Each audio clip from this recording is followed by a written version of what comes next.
Hey, hi everyone, welcome back to my channel Learning Outcome and B.Ed semester 1 का जो topic है growth and development of the learner उसका topic है classroom as a group. ये सब topic है किसका? ग्रुप डायनामिक्स जो आपका टॉपिक है आपके सिलेबस में, उसके ऊपर एक लॉन्ग क्वेश्चन आता है। उसका ये पार्ट 2 है, पार्ट 1 अपलोड हो चुका है, वो आप ज़रूर देख के आए इससे पहले, ताकि आपको ये समझ में आ सके। इससे पहले हमने जो पार्ट 1 में डिस्कस किया था कि ग्रुप, उसके करैक्टरिस्टिक, ग्रुप डायनामिक क्या होता है। और ग्रुप डायनामिक क्योंकि अपने आप में ही बहुत लेंथी चैप्टर है, और क्योंकि आपको इसके 2 पार्ट में डिवाइड करना पड़ेगा इसको, इसलिए ये पार्ट 2 आया है ताकि आप इसे अच्छे से एग्जाम में लिख सकें। तो here we are with the part 2, classroom as a group. तो ग्रुप आपको समझा दिया गया था, जब एक या दो या दो से ज़्यादा लोग मिलके आते हैं, अपना एक अट बनाते हैं, तो वो क्या होता है, वो उसे हम ग्रुप कहते हैं। अब क्लासरूम एज अ ग्रुप की हम क्यों बात कर रहे हैं? You all are would be teachers and आपको क्लास में बच्चों से डील करना है। एक बच्चों में एक ह्यूमन फैक्ट है कि उसे ग्रुप में रहना बहुत अच्छा लगता है। क्यों? Because it gives a sense of security and आपको एक बिलोंगिंगनेस की फीलिंग आती है। सो क्लासरूम एज अ ग्रुप को हर्बर्ट ए थिलन क्या कहते हैं? क्लासरूम जो है एक मिनिएचर सोसाइटी है। Miniature society in the sense क्या मतलब हुआ? इसका ये मतलब है कि बच्चे जो हैं वो डिफरेंट डिफरेंट फैमिली बैकग्राउंड से आते हैं, डिफरेंट फाइनेंशियल कंडीशंस उनकी होती है, उनका इंटेलेक्चुअल डेवलपमेंट हर किसी का डिफरेंट होता है। ये नहीं है कि क्लासरूम में अगर बच्चे बैठे हैं तो उनके पास कोई नॉलेज नहीं है, उनके पास नॉलेज है, बट डिफरेंट डिफरेंट टॉपिक्स के ऊपर उनके पास नॉलेज है, और शायद आपसे ज़्यादा भी है कुछ चीज़ों के मामले में, फॉर एग्जाम्पल टेक्नोलॉजी। तो हर्बर्ट ए थिलन क्या कहते हैं कि क्लासरूम जो है वो एक मिनिएचर सोसाइटी है। क्लासरूम का टास्क क्या होता है क्लासरूम में? क्योंकि क्लासरूम एक ग्रुप है, तो ग्रुप की पार्ट 1 में अगर आपने ये देखा है तो हर ग्रुप के कोई ना कोई करेक्टरिस्टिक होते हैं।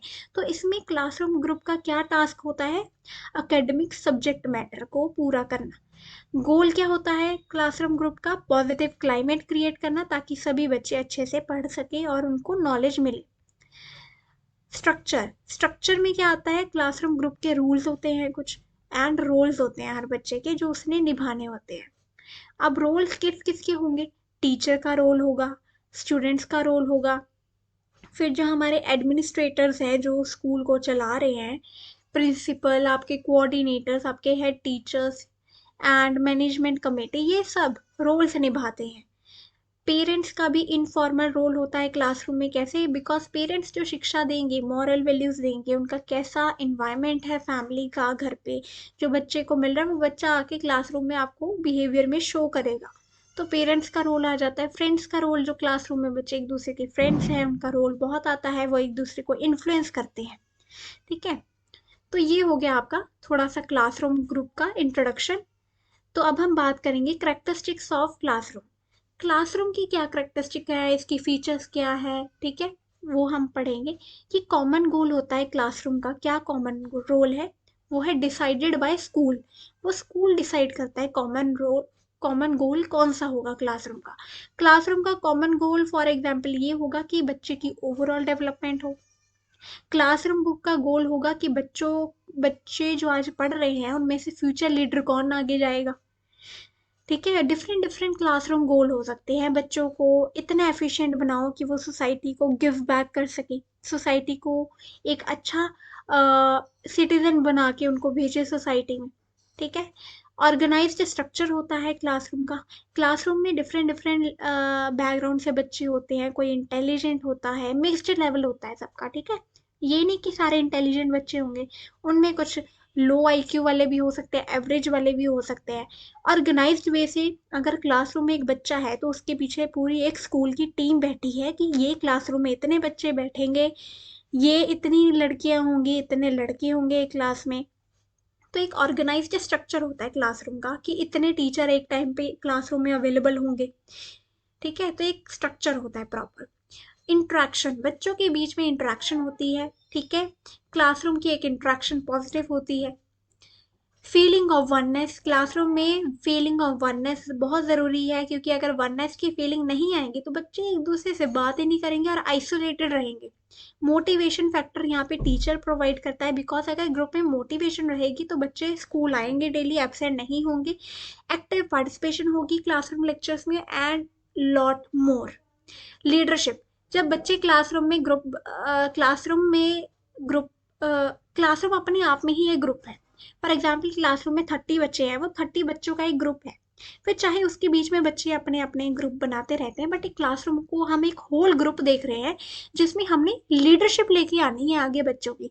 क्या पता उनमें में कोई इननेट कैपेबिलिटी हो और वो छुपी हुई हो, तो एक टीचर का रोल होता है कि उसमें से लीडरशिप क्वालिटीज बच्चों में डेवलप करके और अच्छे लीडर्स बना के उनको मोटिवेट करके आगे लेके आए। Dynamic, dynamic in the sense कि हम एक बच्चे की एक डेवलपमेंट पे फोकस नहीं करेंगे कि उसके अच्छे मार्क्स आने चाहिए, हम ये भी फोकस करेंगे कि बच्चे लड़े ना, उनको अपने इमोशंस कंट्रोल करने आए, वो स्पोर्ट्स में भी अच्छा करे, उनकी हेल्थ भी अच्छी रहे, उनका मेंटल हेल्थ भी अच्छा रहे, तो ओवरऑल डेवलपमेंट पे हम फोकस करते हैं क्लासरूम ग्रुप में। फिर बात आती है ग्रुप कोहेसिवनेस। ये मैंने आपको पार्ट 1 में बताया था कि हम पार्ट 2 में डिस्कस करेंगे, और ये बहुत बहुत इंपॉर्टेंट है। ग्रुप कोहेसिवनेस क्या है? ये एक करेक्टरिस्टिक है, ये एक फीचर है जो हर ग्रुप की होती है।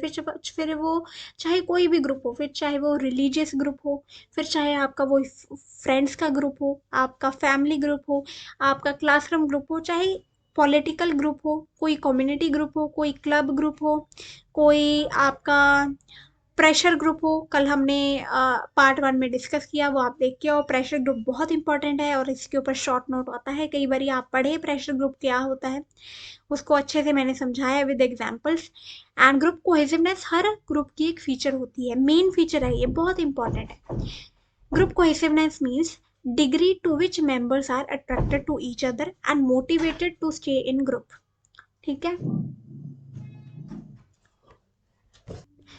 and motivated to stay in a group. Group cohesiveness is a bond that pulls towards each other.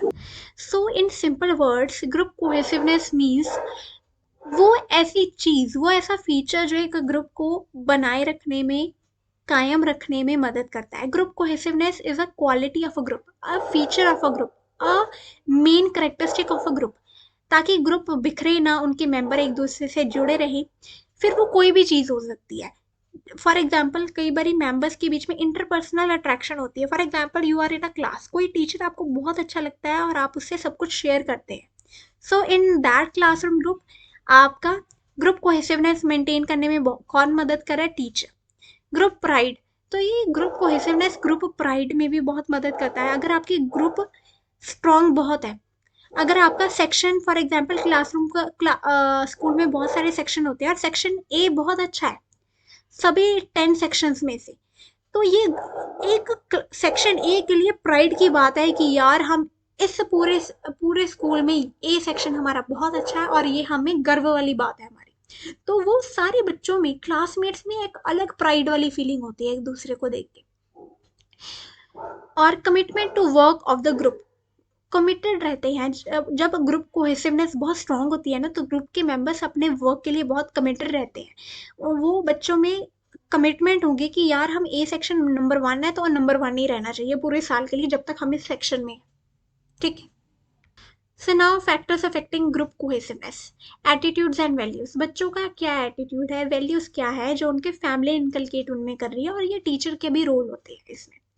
Trust, members का एक दूसरे पर कितना ट्रस्ट है, वो एक दूसरे को वननेस की, बिलोंगिंगनेस की फीलिंग उनमें है या नहीं है, उनके बीच में कम्युनिकेशन कितनी स्ट्रांग है या वीक है, पर्सनल सेटिस्फेक्शन है या नहीं है, क्या बच्चे या फिर कोई भी मेंबर हो ग्रुप का, क्या वो सेटिस्फाइड है उस ग्रुप में रह के या नहीं है।